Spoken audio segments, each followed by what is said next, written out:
So what's up guys, so ngayong araw is mag-shoulder workout tayo. So ayan, kakatapos lang natin nag-workout nyan. So flex ko lang yung pump natin.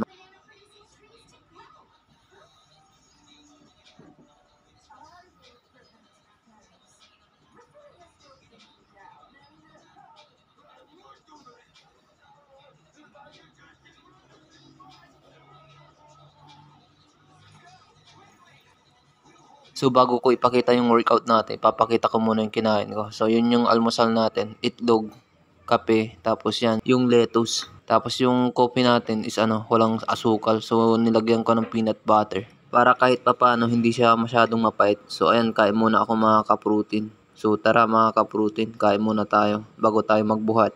So pag umaga guys, hindi ako nagra-rice. Lalo na pagka magbubuhat tayo kasi mabigat sa tiyan yun eh.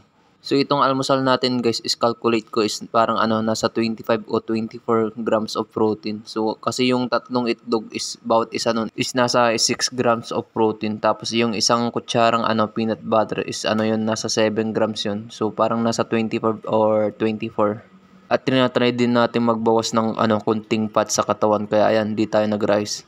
So pagkatapos ko nag-almusal, ayan, naligo na din ako at saka dumiretso na din ako sa mini gym natin para magbuhat.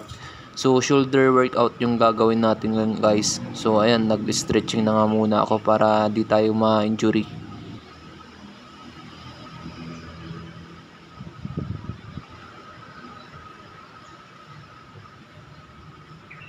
Pagkatapos natin nag-stretching, ayan, kinuha ko naman na yung barbell. So ang gagawin natin is military press.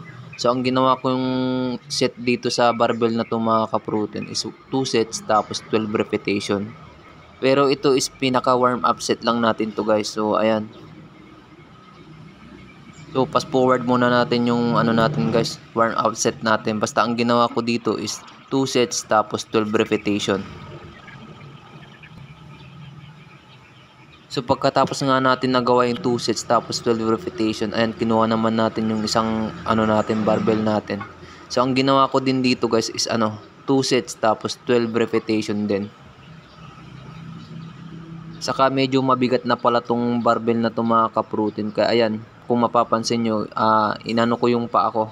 In-step forward ko ng isa para mabalance natin yung bigat. So lagi nyong tandaan guys, pagka nagbubuhat kayo, huwag nyo laging bilisan yung pag-angat tapos pagbaba. Dapat ipil nyo yung bigat ng binubuhat nyo para hindi lang kayo nagpapagod. Kasi pagka binilisan nyo yan, wala, para lang kayo nagpapagod. Pero syempre, nanggaling din tayo sa pagiging beginner. Ginawa din natin yung pinakamabilis na repetition natin.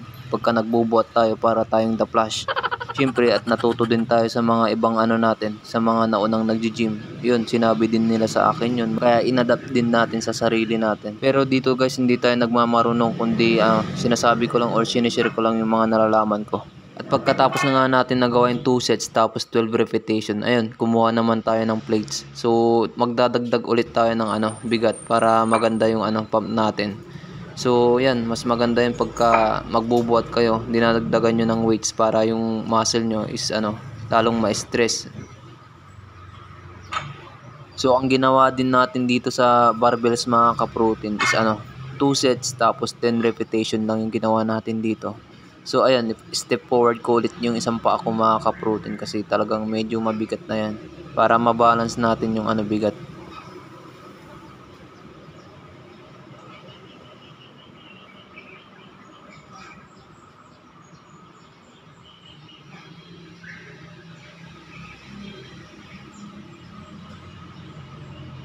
At kung mapapansin nyo, kumukuha na ako ng lakas sa tuhod ko. Parang inaangat ko na siya kasi yan, medyo nahihirapan na tayo pero okay lang yan, goods pa rin yan guys.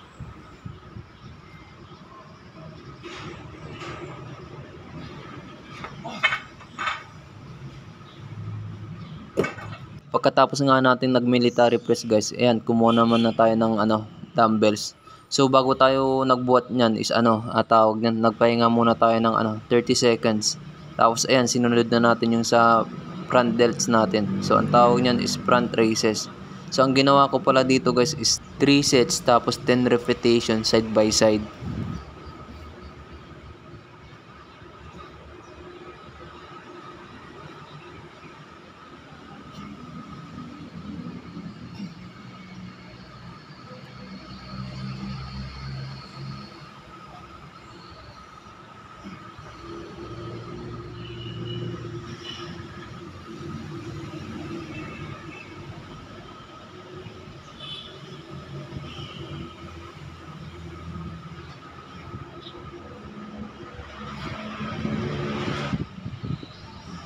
At ayan, tapos na natin nagawa yung 10 repetition side by side. Tapos ayan, flex muna tayo.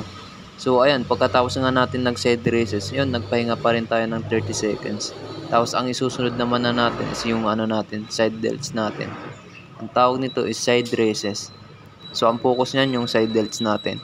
So ang ginawa ko din dito guys, 3 sets tapos 10 repetition.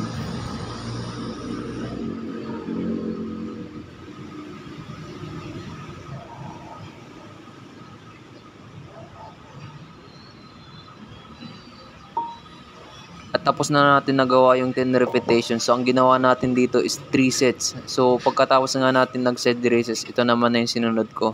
So, itong workout na to, matagal ko nang ginagawa to guys. Pero hindi ko talaga alam kung anong tawag nito. Hindi ko talaga makita sa YouTube kung ano talaga tawag nito eh. Pero ang focus nito guys yung sa real delts natin. So, ang ginawa ko dito guys is 4 sets tapos 12 repetition.